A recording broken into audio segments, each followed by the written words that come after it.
안녕하세요. 오늘 좀 날씨가 춥죠? 근데 추운데 이렇게 와주셔서 너무 감사하고 또 이 자리를 설 수 있게 돼서 너무 좀 영광입니다. 저는 육정숙이라고 합니다. 제가 이 자리에 선 이유는요, 여러분에게 조금이나마 행복을 위해서 내 안에 열정을 끼우셨으면 하는 바람에서 감히 이 자리에 서게 됐습니다. 저는 현재 모델로 보이시나요? 모델과 배우로 활동하고 있고 또 화장품 회사를 운영하고 있는데요. 제가 주위에서 가장 많이 듣는 말이 너를 보면 뭔가 밝은 에너지가 또 열정이 느껴져서 보는 사람으로 하여금 행복하게 만든다. 이런 말을 많이 듣습니다. 그래서 저는 열정의 아이콘으로 좀 불리워지는데요.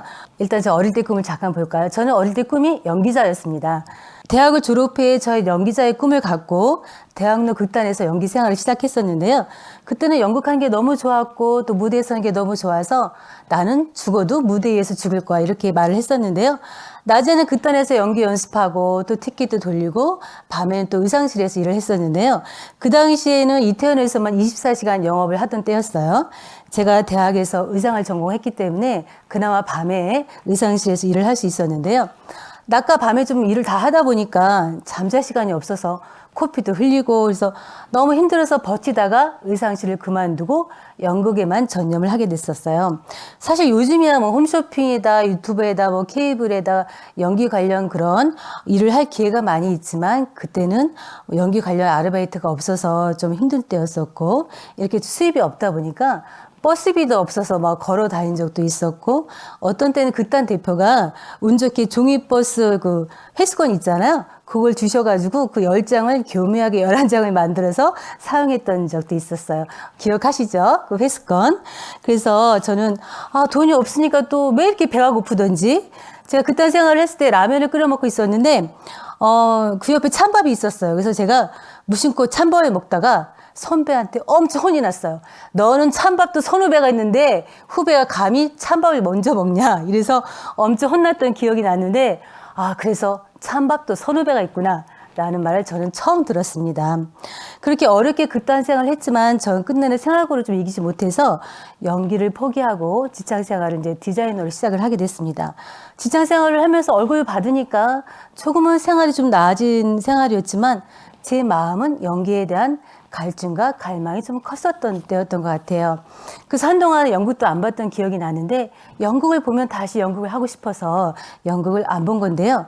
전 다음에 다시 태어나면 뮤지컬 배우로 태어날 거야 라는 생각을 하면서 늘 연기에 대한 열정을 가슴에 갖고 있던 도중에 한 10년 전에 우연히 2010년 3월에 에이전시에서 여러분 싸이월드 아시죠? 그 싸이월드에 제 사진을 보고 모델 제의가 들어왔어요. 그래서 그 참전화장품 동안 모델로 이제 시작을 해서 지금껏 모델과 연기자 생활을 하고 있습니다.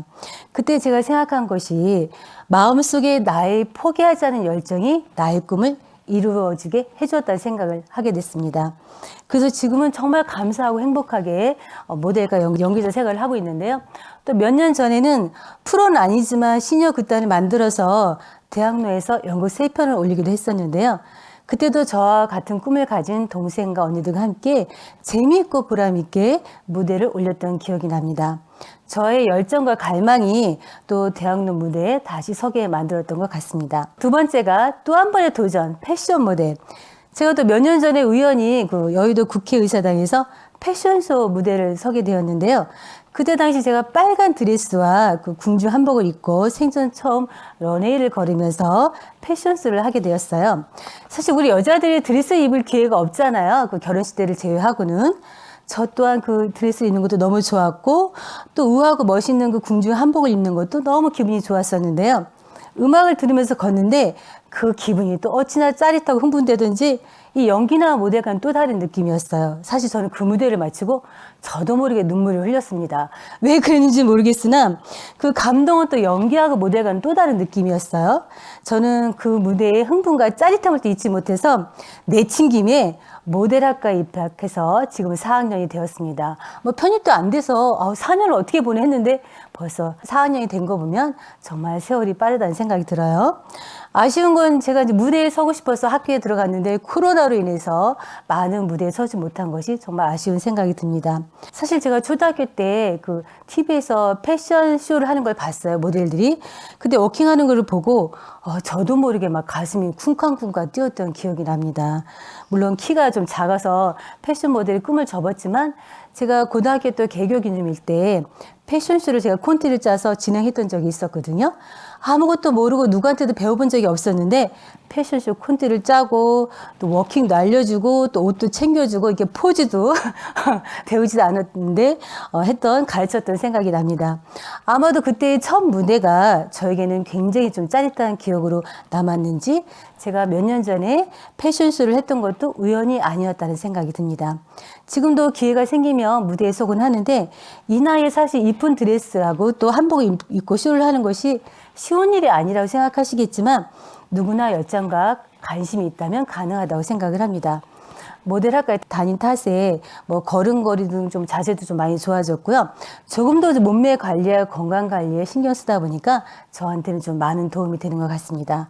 저랑 학교에 같이 다니는 동기분 중에서 적게는 40살, 뭐 70살, 75 되시는 분도 계신데 그 적지 않은 나이에 또 학교에 나오시고 또 워킹이 굉장히 힘들거든요. 근데 다 하시고 또 심지어 제주도에서까지 일주일에 한 번 학교에 비행기를 타고 오시는 분도 계세요. 정말 대단한 일정 아닌가요? 그분들 모두 이렇게 하시는 말씀이 학교에 다니는 게 너무 행복하다고 말씀을 하세요. 그중에는 뭐 어릴 때 패션 모델이 꿈이었던 분들 계시고 또 건강을 위해서 나오신 분들 계시고 또 이제 시니어 모델이 되고자 하시는 분이 또 계시기도 해요. 사실 이렇게 모델 워킹을 하다 보면 이 걷는 게 사실 아무것도 아닌 것 같잖아요. 그렇지만 운동도 많이 되고 자세도 좋아지고 또 즐거운 음악을 들으니까 기분도 너무 좋아지고 그분들 다 이렇게 처음 입학하실 때보다 너무너무 많이 달라지셨어요. 많이 날씬해지시고 또 무엇보다 행복해 하시는 게 정말 눈에 보입니다. 이번 학기만 끝나면 저도 이제 워킹 지도자 자격증이 나오거든요. 현재 제가 강남구청에 재능 기부로 해서 모델학과 개설을 해놓은 상태니까 관심 있으신 분은 연락 주시기 바랍니다. 여러분도 멋있는 모델이 되실 수 있습니다. 세 번째가요. 부자가 되려면 부자 옆에 있으라는 말이 있듯이 행복해지려면 행복 지수가 높은 사람 옆에 있어라. 아마 이 말은 너무도 많이 들어보셨을 거라 생각이 드는데요. 곁에 부자 친구가 있으신가요? 곁에 있는 친구가 행복을 잘 느끼는 친구이신가요? 그런 친구를 갖고 계신가요? 부자가 되려면 부자 옆에 있어야 하지만 사실 그 부자가 너무 부자이면 옆에 가기 힘들죠. 그렇지만 행복을 잘 느끼는 사람의 곁에 두기가 부자보다 쉬우니까 사람도 항상 만날 때는 항상 밝고 에너지가 좋은 사람과 만나면 좋을 것 같아요. 저도 어릴 때 여러 분류의 사람을 만나면서 뭐 삶이 힘든 친구도 만나봤고 이제 그런 친구를 만나다 보니까 저의 에너지가 좀 많이 뺏기고 또 친구가 어렵거나 힘든 일이 생기면 제가 또 유난히 또 감성적이라 그런지 감정이입이 돼서 같이 울기도 하고 너무 힘들었던 적이 있었어요. 그래서 근데 어느 순간 나이가 들면서 그런 친구를 좀 멀리하게 되었던 것 같아요. 나이가 들면서 그런 친구를 케어를 하는 것이 좀 감당하기 힘들었고 또 정신적으로나 육체적으로나 좀 버거워서 요즘은 좀 행복하고 긍정적인 친구를 좀 만나려고 노력을 하고 있고 저 또한 제가 만난 모든 사람들에게 밝은 에너지를 주려고 노력을 합니다. 네 번째가 내 안의 열정으로 끊임없이 공부하고 재능 기부하라.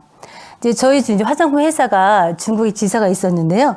이제 중국 직원이 이제 영국 유학을 갔다 온 친구라서 영어를 너무 잘했어요. 그래서 사실 저는 이제 많은 대화를 하고 싶었는데 영어로 대화가 안 돼서 자존심도 상하고 속상해서 영어를 정말 잘하고 싶다는 생각에 제가 방송대 영문학과 편입을 하게 됩니다.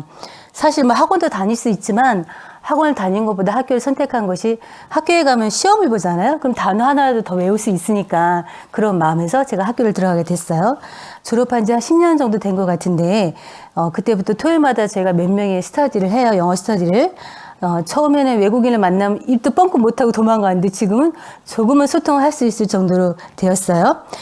스터디 할 당시에 저희에게 영어를 가르치던 선생님도 굉장히 나이가 많으셨어요. 한 80 정도 넘으셨는데 저희에게 영어 재능 기부를 해주신 거죠.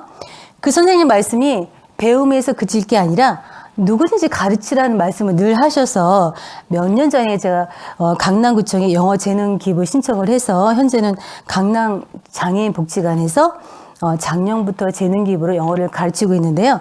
오늘 오전에도 수업을 하고 왔어요. 물론 제가 실력이 좋아서는 절대 아니고요.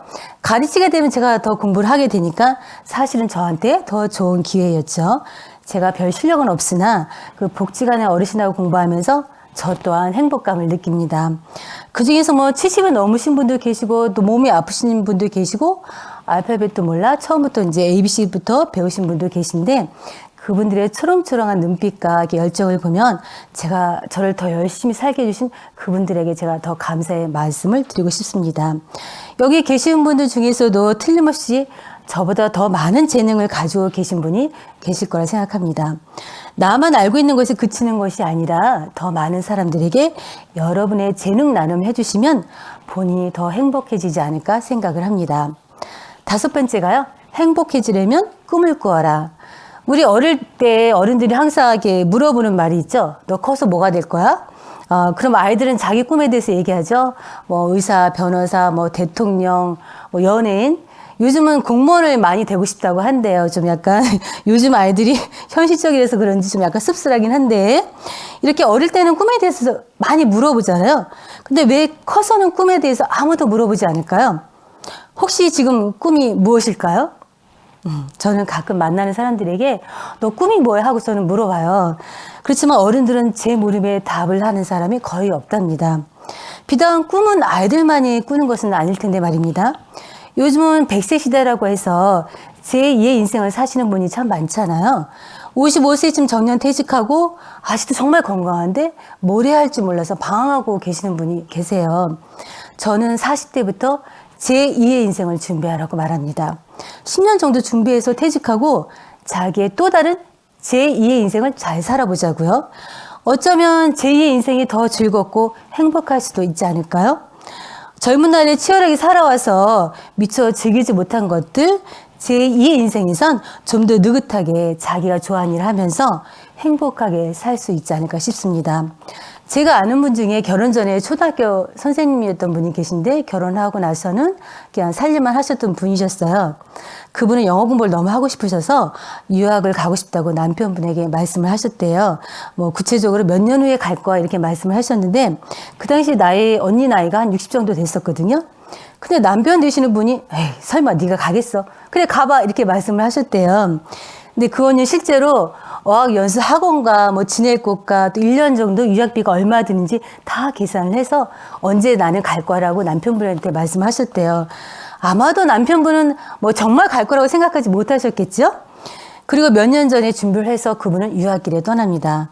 전 그 언니를 보면서 정말 대단하다는 생각을 했어요. 60이면 요즘 나이 많은 나이도 아니지만 젊은 나이도 사실 아니잖아요. 근데 자기의 꿈을 이루기 위해서 유학길에 오는 언니를 보면서 저는 참 대단하지만 부럽다는 생각을 했습니다. 또 몇 달 전에 TV를 봤는데 아마 보신 분들 계실 거예요. 80세 되신 분이 유튜브에서 인형 옷 만드시는 것을 배우셔서 지금은 조그마한 작업실을 만드셔서 자기만의 공간에서 행복하게 인형 옷을 만드시는 거 보고 정말 배우면 나이가 전혀 상관없다는 생각이 들었습니다. 그분들도 젊으셨을 때 의상 쪽 일을 하고 싶으셨는데 학원을 다니시다가 부모님이 편찮으셔서 그만두셨다고 합니다. 이제 그러한 꿈이 계속 마음속에 있었겠죠.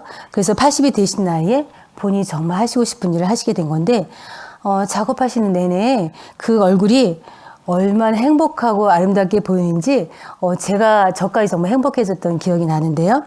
요즘은 취미생활을 꾸준히 하시다가 본업으로 하시는 분도 이제 종종 계시잖아요.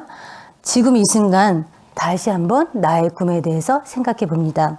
좀 꿈을 예쁜 다이어리에 좀 적어 보시고 매일 아침 확인하고 또 그 꿈이 이루어진 날을 상상해 봅니다. 막연하게가 아니라 구체적으로 생각하고 이루어진 꿈을 생각해 보면 어떨까 하는 생각을 해봅니다. 여러분도 지금 잃어버렸던 여러분의 꿈을 다시 한번 생각해 보시면 어떨까요? 그래서 누군가 너의 꿈은 뭐니? 하고 물어보면 당당하게 나의 꿈은 뭐야? 라고 대답할 수 있는 우리가 되었으면 합니다. 전 늘 말합니다. 나이가 들수록 재물도 없고 일상도 점점 무료해지잖아요. 근데 누가 나를 재미있게 해주겠습니까? 누가 나를 재미있게 해주는 거는 바로 나밖에 없습니다. 그러니 재미있는 일, 가슴 뛰는 일을 찾아서 나를 행복하게 해주자. 그리고 뭐든지 도전해보자. 도전해봐서 안 되면 말지. 뭐가 두려워요? 늦다고 생각하지 말고 어릴 때 본인이 갖고 있던 꿈이 무엇이었나 잠시 생각해 보시고 살다 보니 잃어버렸던 자신의 꿈이나 하고 싶었던 일을 슬며시 꺼내셔서 열정을 갖고 행복한 제2의 인생을 활기차게 사셨으면 좋겠습니다. 마지막으로 스펜서 존스의 말을 빌려보면 멋진 미래의 모습은 어떠한지 그림을 그려라. 현실적인 계획을 세워서 그것을 달성할 수 있게 하라. 계획을 지금 이 순간 행동으로 옮겨라. 부족하나마 저의 얘기를 들어주셔서 정말 감사합니다. 감사합니다.